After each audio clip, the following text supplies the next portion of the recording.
ABC Listen. Podcasts, radio, news, music and more. The really lovely thing about singing in a choir is not so much the performance, which can be very nice, of course. It's more about the act of singing with friends. It can take a while for a choir to get up to speed, and it never sounds too good at the beginning. Morris Stuart is here today. Morris was born in Guyana. He came to England, married an Australian woman, pastor, and moved to Perth and then Melbourne, where he was the pastor of a community church for many years. Singing was a large part of the life of the congregation, and at home, where he and Barbara, his wife, often sing together. After they retired, Morris and Barbara made regular visits to Alice Springs so Barbara could paint the Central Australian landscape. And while he was there, Morris had an idea, which became a very large idea. He started a local choir, and then he assembled an Aboriginal women's choir.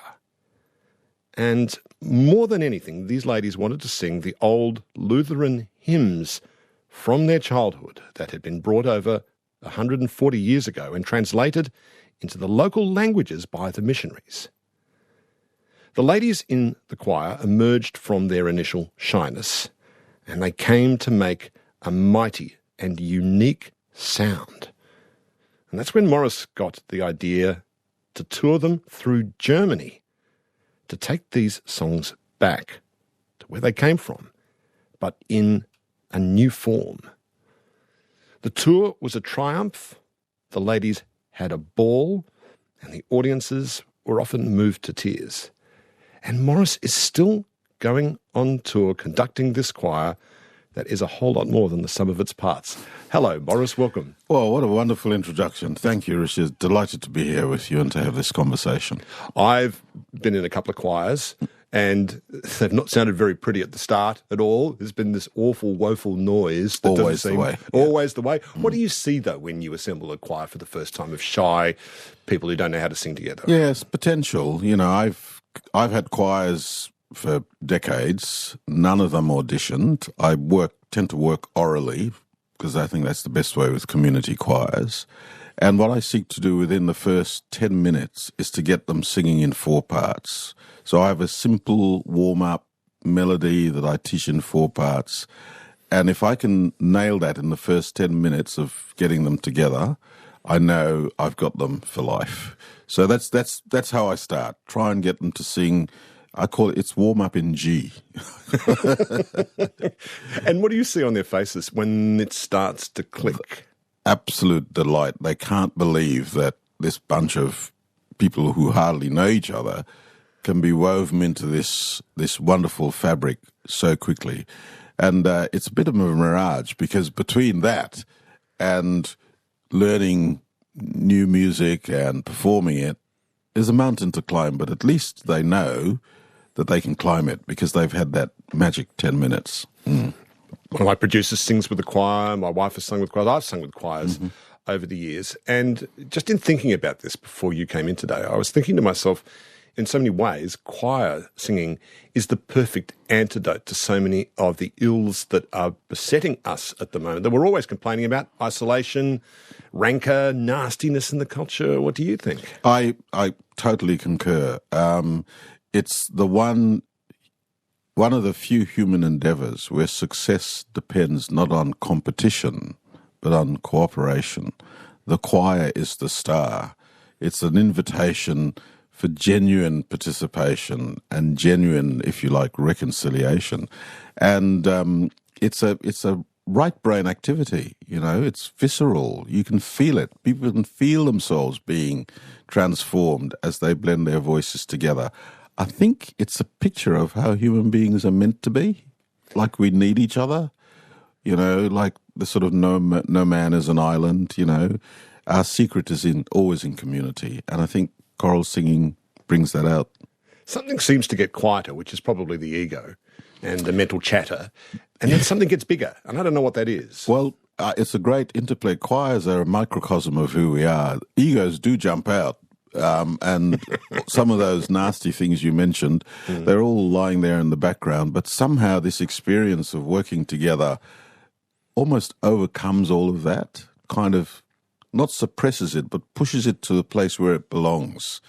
And then what comes out is this beautiful sort of thing of human beings working together through the voice. And often I've used teaching people songs in languages they don't know, so they don't even fully understand the words that they're singing. But this combination of language and tone has a transforming impact on people's lives, really. I mean, some of the stories I've heard coming out of a choir, people feeling, a sense of not only kind of relief or therapy, but some people have talked about just the physical impact of it as well. And that's been one of the things, actually, one of the benefits of working with these women is the impact of this whole experience on their physical and mental health. It's been astonishing.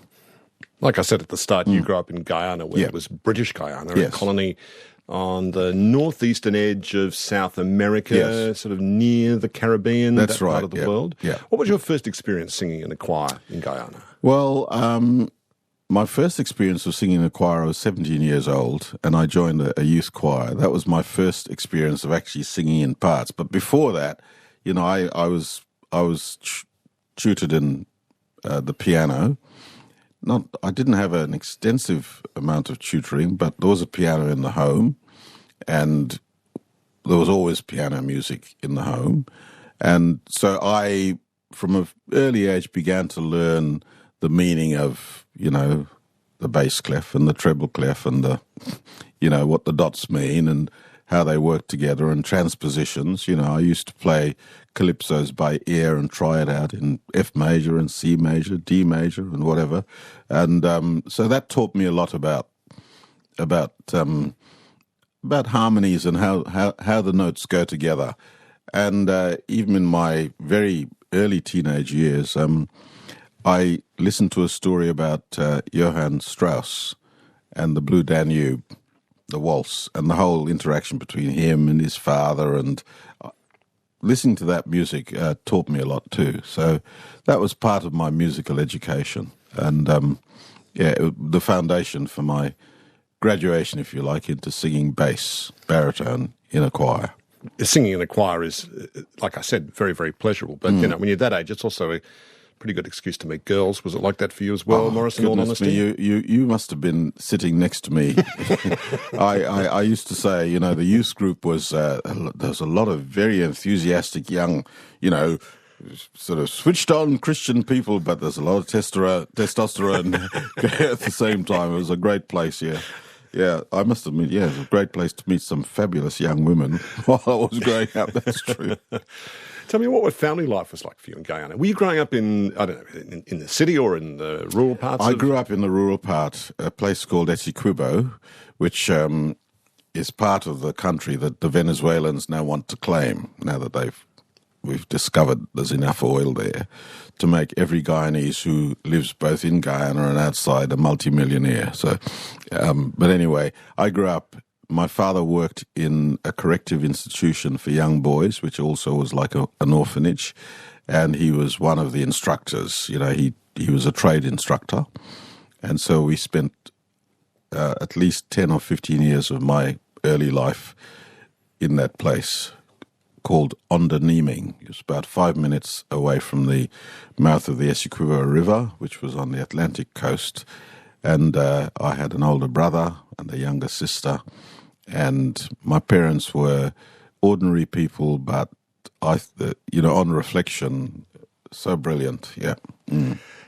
At a very young age, you were given charge of a couple of sheep. Tell me what happened there. Well, the sheep, I used to help my mother a lot. She was a gardener, and we had chooks and ducks and turkeys, and so I helped her a lot with that. I worked outside a lot, and then one weekend, a truck pulled up, and 2 sheep got off it, and my father said, "There you are. You have to look after those. That's your responsibility." And you're how old? I was about 7 at the time, 7 or maybe 8. Yeah, 7 or 8. Were those sheep bigger than you, pretty much? They're pretty big, yeah. Handling them was a handful. And I learnt a lot because within about 2 or 3 months of me getting this sheep, there were 2 lambs that were dropped. So then we had 4, and then the lambs grew up, and one of them was a ram, and, well, the rest is history. In about 4 years, there were about, 20 of these animals. And my job was to take them out to pasture in the morning, get them to feed, tie them up, go to school, come home at the end of the day, and bring them home. Clean up after them, get all the sheep's poo for the vegetable garden. And I never considered it to be a chore. It was just what I did, yeah. What became of those sheep in the end? Interestingly enough, I went to high school when I was 11, and on the verge of going to high school, my father just said, we're going to sell those sheep. He didn't give any explanation, and he sold the sheep, and after he finished selling them, he said to me, well, this is the money that we made from selling the sheep, and it'll pay for your first year's tuition at secondary college and your uniforms and your books. That was in his mind 5 years before, but he never said anything to me. And he never gave me any explanation apart from that. That was a lesson for me to learn. I think I did learn it, yeah. How much contact did your father have with the UK? Because he was going back and forth. Yeah, it was one of those curious things. My father was in his job. Every 4 years, he went on long service leave.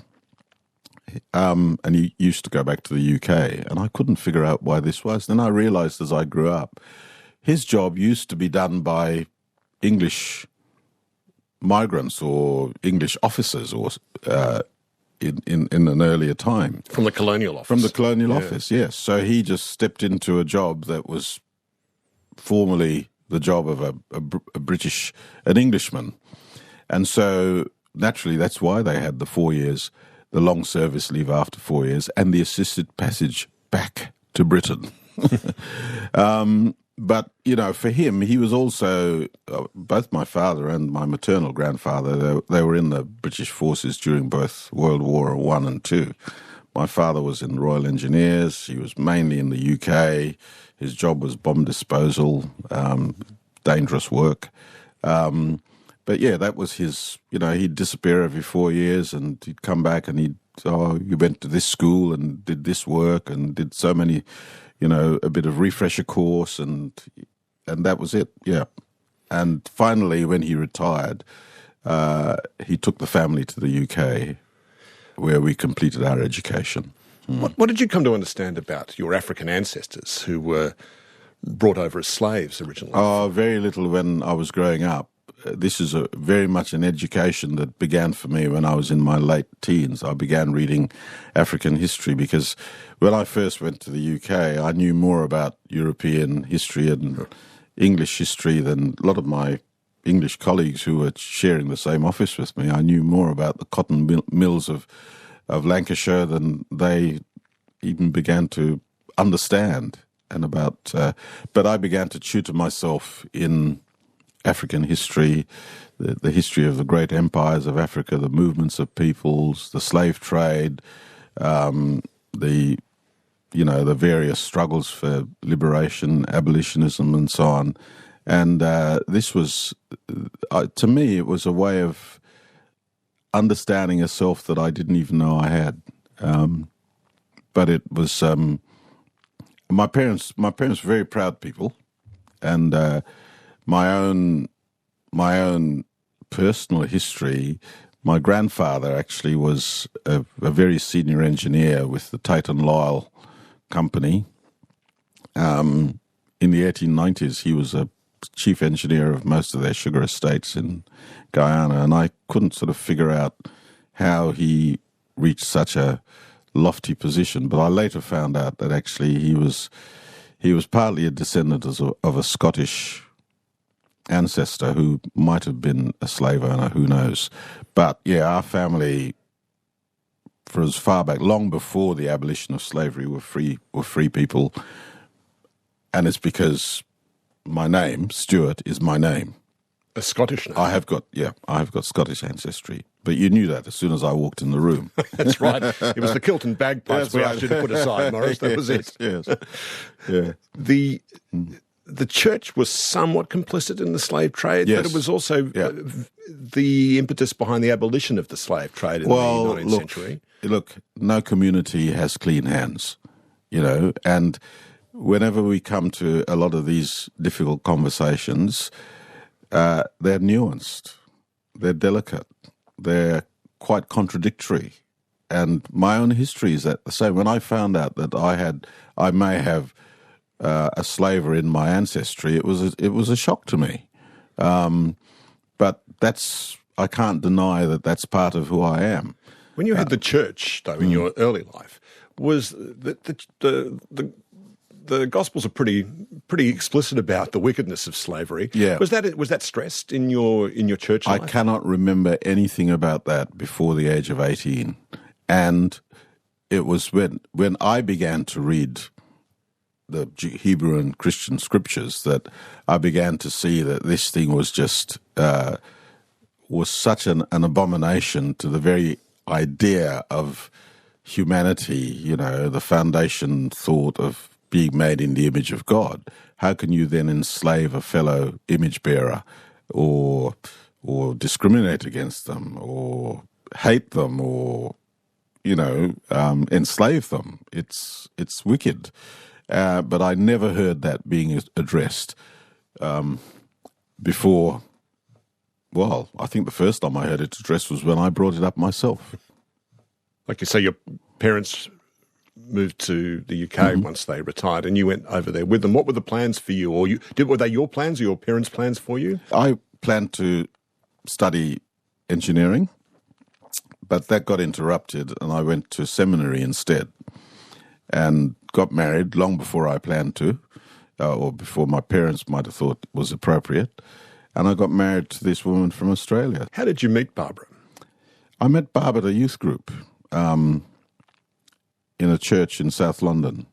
And interestingly enough, I didn't sort of fall in love with her, but the thing that impressed me was, one young Casanova stood up one night and he said, "I've been out with every girl in this room," and there were quite a few actually. And he was standing right next to Barb, and she was new to the group, young Australian, and she looked at him and she said, "Well, this is one girl that you will not be going out with." And I thought, wow, what a woman. That was the first time I noticed her. But we were asked by our vicar at the time to run the youth program, and that's how we got to know each other. And, for ages we were just working together, we were just good friends, and I guess we were kindred spirits before it ever dawned on us that there was something drawing us closer together. Now, this is the early 60s, 1960s? Yeah. It would be 65. Yeah, 65. There was this moment when you realised that you were going to have to be more than friends. Yes. And that you were falling in love with each other. Yes. There's this wonderful line in the movie Hairspray where there's an interracial couple in the 60s there, and Queen Latifah's character turns to them and says, "Love is a gift, but you two better brace yourselves for a whole lot of ugly coming at you from a never-ending parade of stupid." Yeah, that says it. That says it. But we one of the things that I was blessed with from my parents was a healthy sense of, self-respect, and I could cut the bull dust, if I can put it that way. And I knew that if there was something that we needed to pay attention to, it would have to be what was wrong with our relationship as a man and a woman, and not all this other stuff, which was negative, had nothing to do with us, but everything to do with other people and their lack of maturity or understanding or personal development.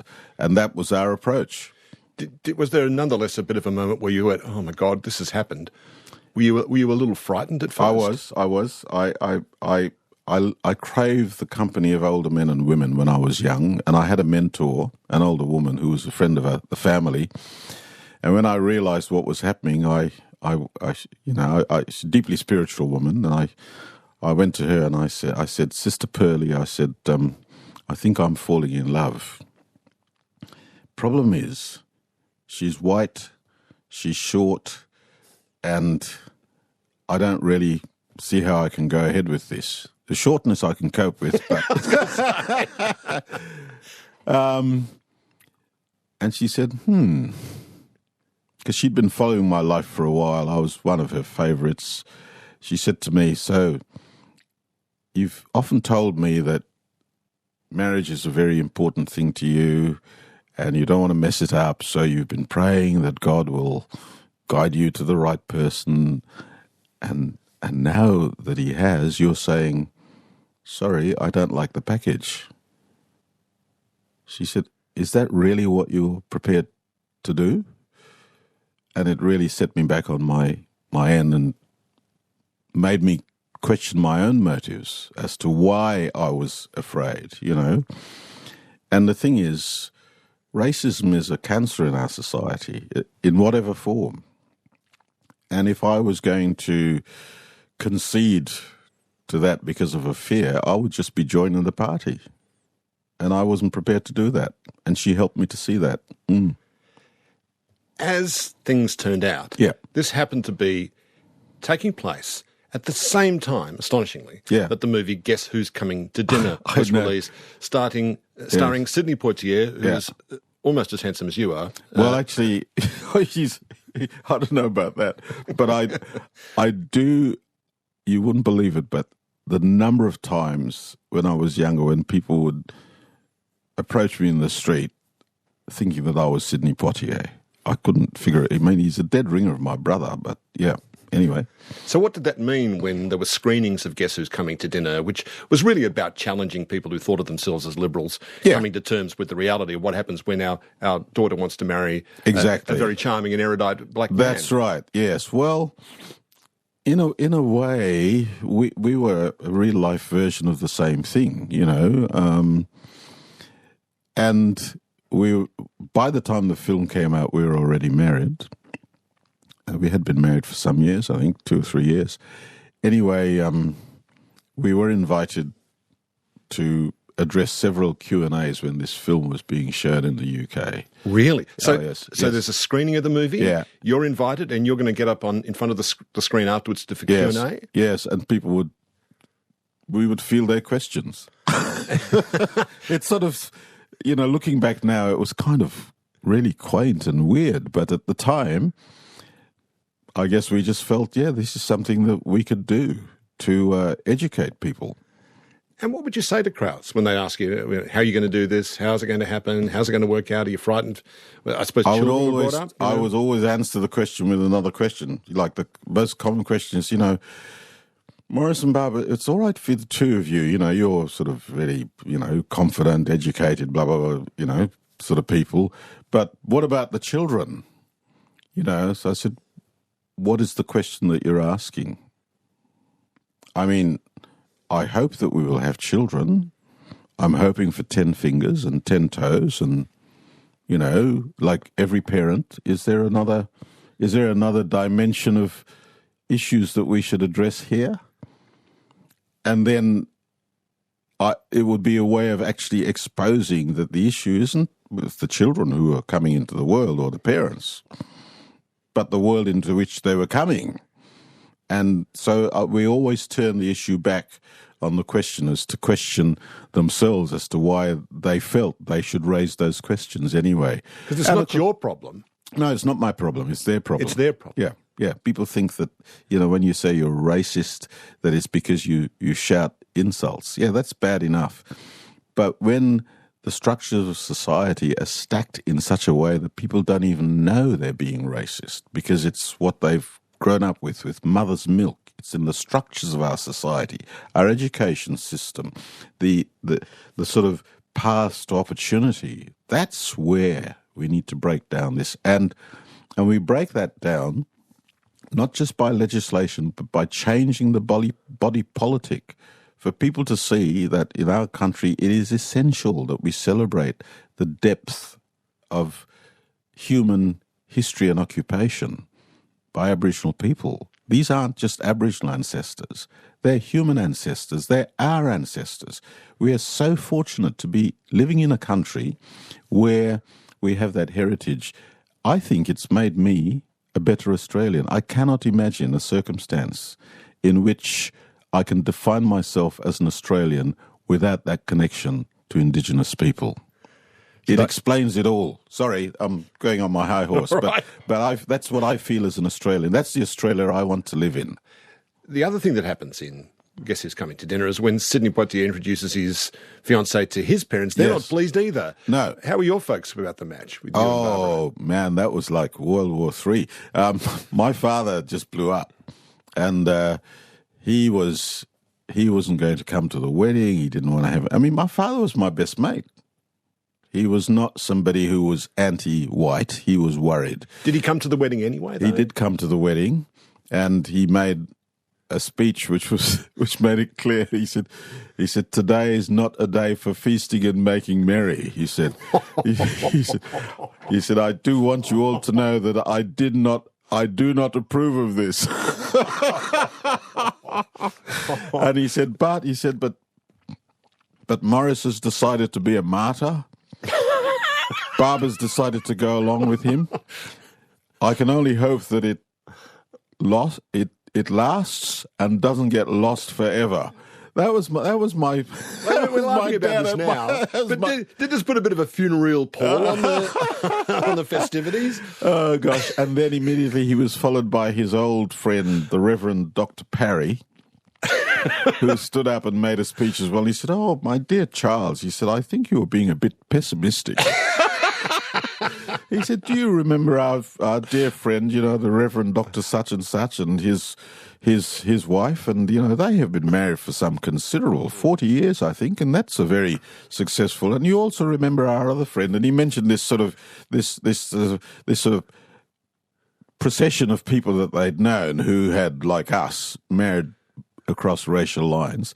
And he said, "So I think, Charles, he was telling him, basically, just settle down. This'll be fine." And Reverend Parry was correct. Barb and I have been married for 57 years. Well, we'll see how it goes. Yes. Yes. Well, I don't think it's gone too badly, actually. Bad. Yeah. Not too badly at all. Now, what gave you the idea to start a choir while you were in Alice Springs? Well, I think I thought, Richard, that while we were there for that year, I would like to contribute something, because we'd been to Alice Springs several times, and it was this sort of quirky place with some very interesting arts activities, a great arts hub, actually. It sure is. Yeah. And I thought, what can I bring to the table? I know what I can bring. I can bring some African freedom songs. So basically, I connected with people who I knew and also with other music entities to say, I'm going to be in town for 3 or 4 months. Is there a space for me to contribute this? And it just drew a blank, So then I just decided, well, I'll just ask people. So I started humbugging people on the street. I got into a conversation. "I've got this idea about a choir. Would you like to join a choir?" And some people say, "Oh, that's a good idea." Others say, "I can't sing to save my life." So basically, I just started humbugging people. You mean you're just walking down the street? Absolutely. And approaching total strangers and saying, "I want to start a choir." I'm a bit crazy like that. My kids will tell you. You're in a conversation out in the gorge somewhere outside of Alice Springs, and you begin talking, and people say, "Oh, so what are you doing?" I said, "Oh, we're just visiting for a year, and I've got this idea about starting a choir. Do you sing, by the way?" "Oh, I can't sing." I said, "Give me a note." They'd go, you can be part of the choir. So they worried you were going to induct them into a cult or something like that? No one know, because the thing is, it's a funny thing. I had enough allies, so 1 or 2 people said, "Oh, yeah, he's actually knows what he's doing. You can join it and see what happens, But the first group, they were actually total strangers. I didn't know any of them. How was it to watch this group of strangers come together and start to make a beautiful noise? Well, it's the 10-minute rule. It's warm up in G that did it. The first night, you just say to the sopranos, "Ah, ah, ah,"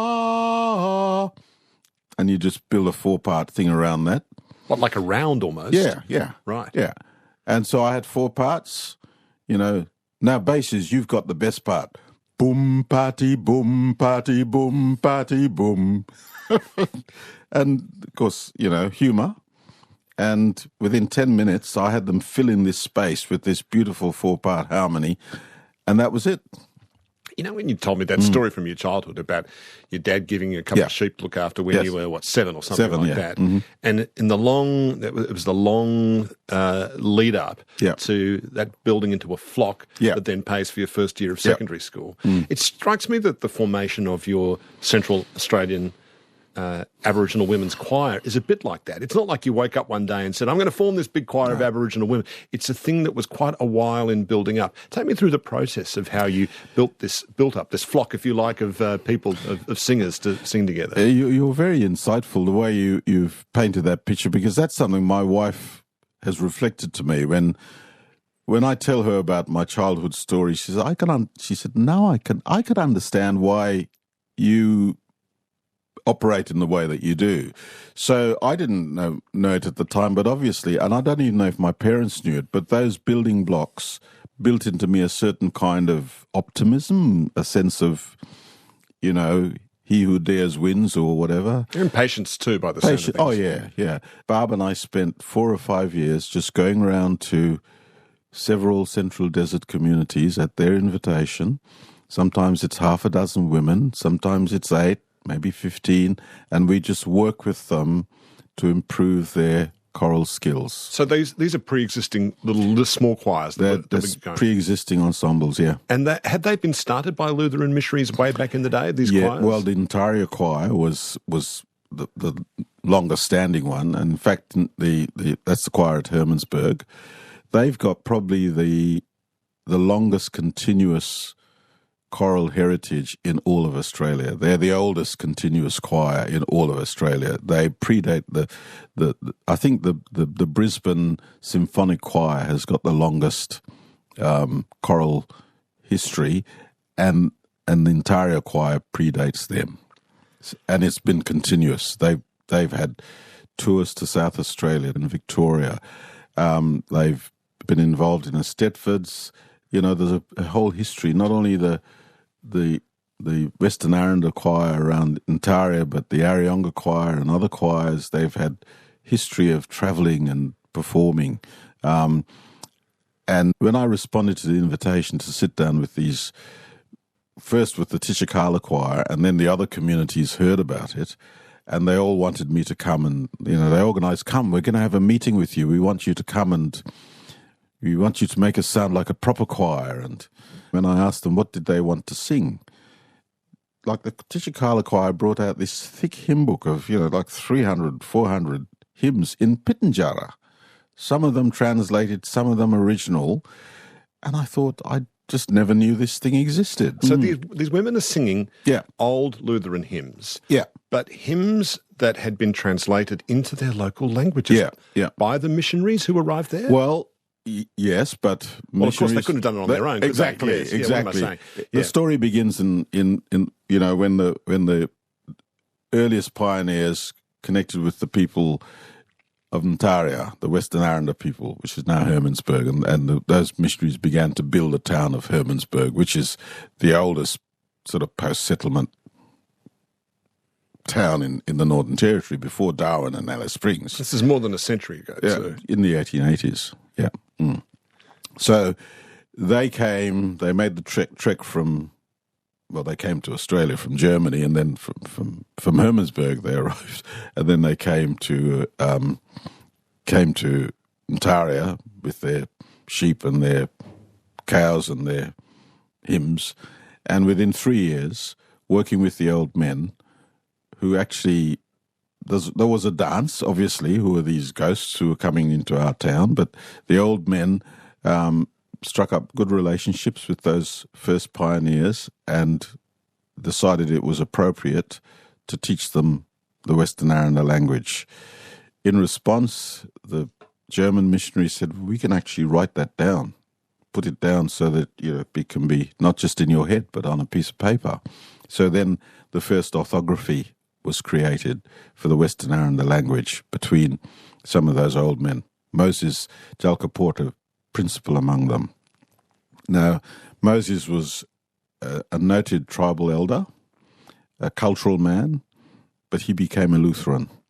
And he was almost like a Pauline figure, because he is the one who then took this message to the other Central Australian language groups and nations. He took it to the Walpiri, to the Anmadjara, to the Pintupi Luricha near the Western Australian border.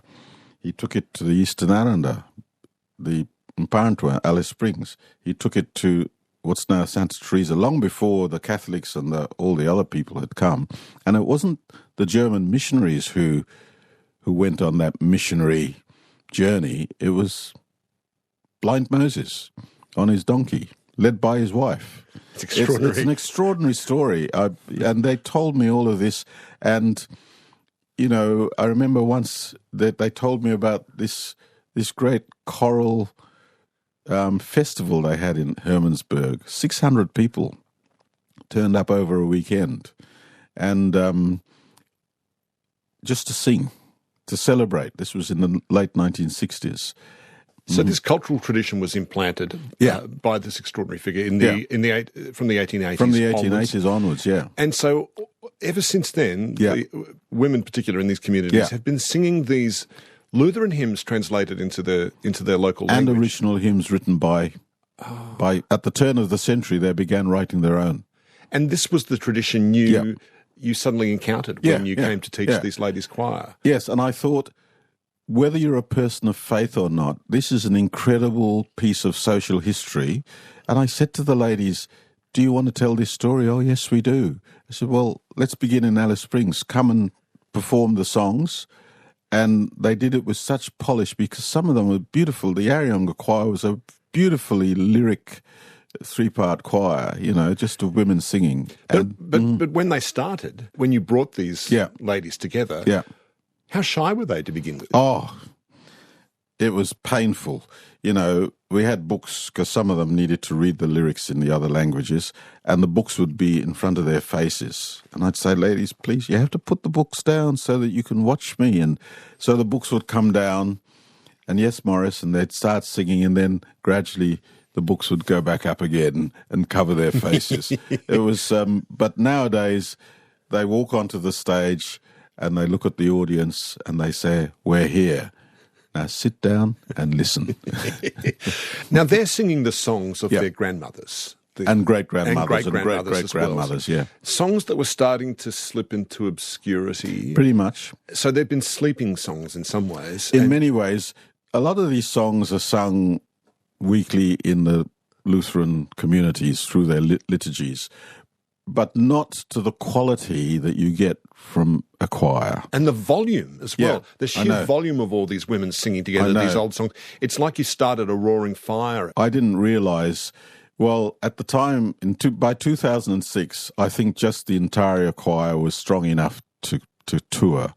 The other choirs would sing at funerals, and they would do some very rough recordings, and you know, but no one from the late 1960s, no one was sitting down and providing them with skills development. There was a woman named Daphne who was really critical in helping you bring this together. Yes, Tell me Daphne about her. Punchiner. Yeah. Daphne is the most decorated Lutheran woman of her age presently in Australia. She's failing, you know, she's an old woman. But Rob said to me, he said, when you go to Arionga, go and see Daphne, and she's the gatekeeper. He said, she'll probably open up the church, ring the bell, but she'll not come to any practice. So I saw Daphne, and we got on well, and she said, I'll come after supper, I'll ring the bell and get the ladies there. She came, she rang the bell, the ladies came, the dogs, the children, everybody, you know, it was that kind of thing. And we started a rehearsal, and Daphne has since then came to every rehearsal, every trip, every tour, and she is their elder. She is the one that all these women in all of these communities defer to, and she is. You know, she was a pastoral worker in Arionga. Weekly, when they didn't have the visit from the sort of mission support worker come, she would read the liturgy, she would lead the services, and she did that until quite recently. So the idea came then, and the invitation came, to bring the choir to Germany. To Germany. Yeah. what was involved in all that? Because some of the ladies are elderly, they have health problems. Yeah. Did they all have birth certificates? No. Was that they didn't? No. Their pastoral worker, Rob Borger, got passports for 35 people. I think 2 of them might have had a passport before. Yeah, it was a logistical mountain to climb, not only with the passports, but also assuring them that they can get on planes, that they can go, that they come back. But I sandbagged it. We had a nurse, we had 3 doctors, we had a social worker, we had pastoral support worker, we had a support team, as well as the film crew. I think the party was about 45 people that went to Germany. Right. Very expensive. So you get on the plane and you arrive in Germany. Yeah. What kind of welcome were you given when you were going from town to town, city to Well, city? it was really quite remarkable. I was a bit trepidatious about the German visit. I didn't know, because of the dark side of their history. I wondered how the women would be received.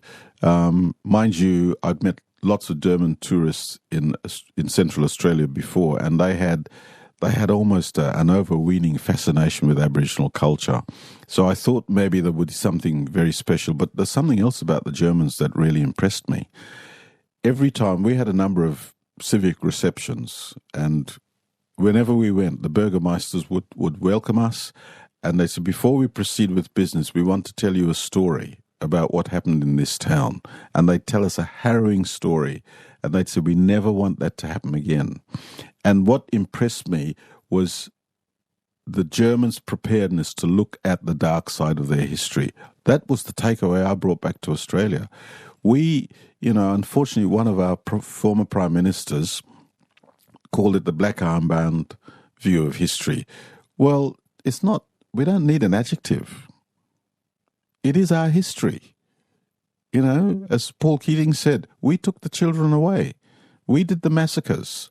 As the young people say, suck it up. Deal with it. It'll make better people of us. We need to embrace these things. And that's what the Germans taught us. There was a wonderful documentary made about that tour called The Songkeepers. The Songkeepers, yeah. And a special was made on Australian Story on the ABC as well. Mm-hmm. And I've seen the footage of the ladies coming into a church, and they're dressed in clothes with traditional patterns on them. Yeah. And there's a kind of gravity to it all and a solemnity. They look like angels coming into the church. They really do. It's really very moving. I'm quite surprised by my reaction to the sound of it and the totality of it. It was deeply moving. Were you feeling that? The whole thing is visceral. The whole thing is visceral, and there's a silence that comes over audiences when that wall of sound hits. There's a kind of authority where you can actually hear the silence. It's almost as if they're saying, we want to remind you of something that you have lost. We are still in touch with it. This sound, this voice is coming to you from deep within and a long way back. You need to listen to it. It'll be good for you. It'll make you recover something that you've lost because of modernism or modernity, and take it with you into modernity when you leave here. It'll be transforming. I reckon that's what's happening. It's a deeply visceral and spiritual experience. There's something interesting at work musically with this choir. Yes. I find it hard to tell a lot of choirs apart. And there's nothing wrong with that. That's fine a lot of the time, because they often they sing to a tradition and a standard that makes them often hard for casual listeners to tell apart. Yes. But my God, I can really hear the ladies. They sound really distinctly different. There's something in, maybe it's the voice. timbre, it's the tonality, it's the way the thing is placed, the sound is placed in the cranial space. It's almost the nasal quality. But when it works together, there's a naked beauty about it, which is inescapable. And there's a story behind it, as you say. These are hymns they're singing that were given to them 140 years ago, or their ancestors 140 years ago, translated into their languages, sung in a different way and brought all the way back to Germany. Yeah. This must have been very powerful for the people listening to this. The German reaction, the reaction of German choirs, I mean, we were only there for 3 weeks, but they developed groupies who just followed them from place to place because of German people. and not people of faith necessarily. I remember one man saying, look, I have to say it moves me. I'm not a Christian person. I love music, and he was speechless. He didn't know what to say. It hits you at a place. It bypasses the left brain and meets you at that deep, almost sensual, fundamental human place and moves you. It's complex and simple at the same time. It is, exactly. How are you getting audience members to sing as well? Oh, that's my old trick, isn't it? I've worked hard at it. So, I just chivvy them and make them do it. And do they mind, or do they? Can you get them to make a decent noise? Well, I tell you what, two things. When we were in Germany, there's a round which the women sing. It's a translation. It's some Western Islander words to a German folk tune. Pijai Kartana. So we sing that as a round. But this is a tune which in Germany is like a table grace. Danke, danke, dem Herrn.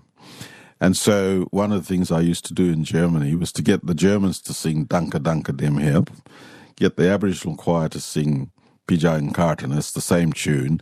And we put the two together and divide the crowd, hundreds of people into three parts and do a round, and it was always guaranteed to get the best response. People just loved it. People love that breakdown between the stage and the audience.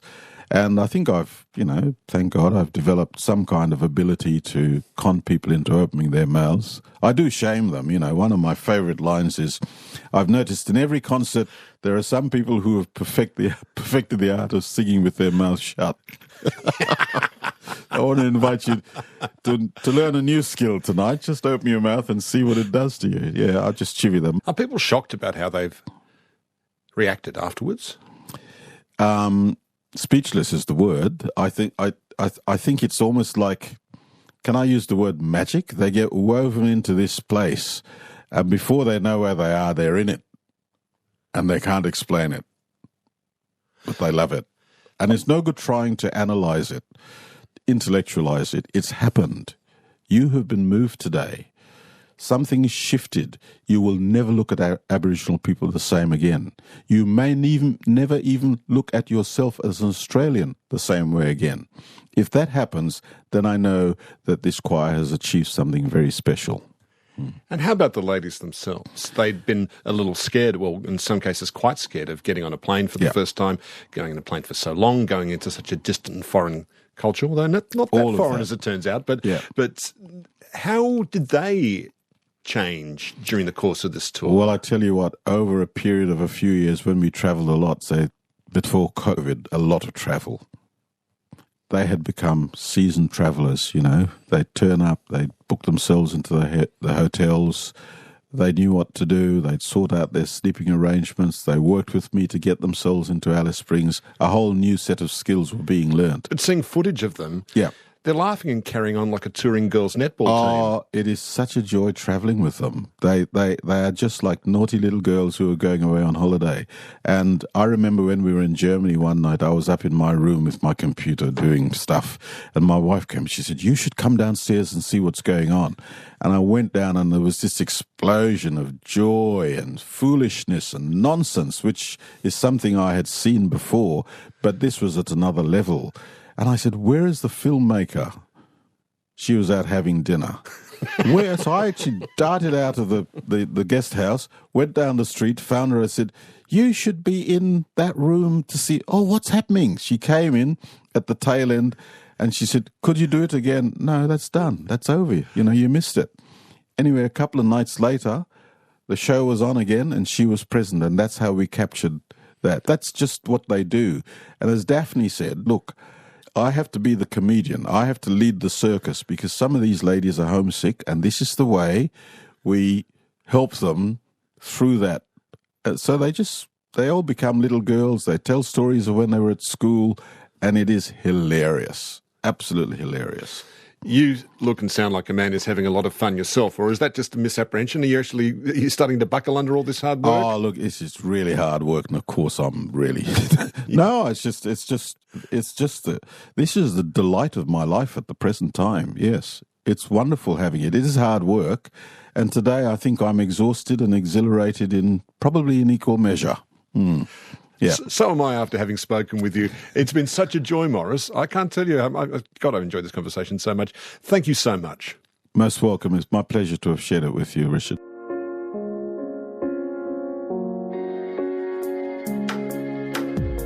Podcast and broadcast. This is Conversations with Richard Fidler.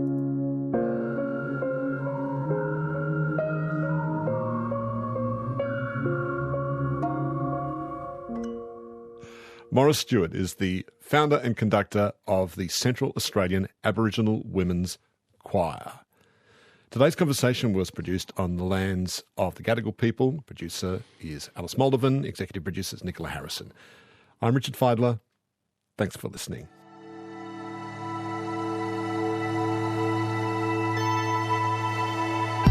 You've been listening to a podcast of Conversations.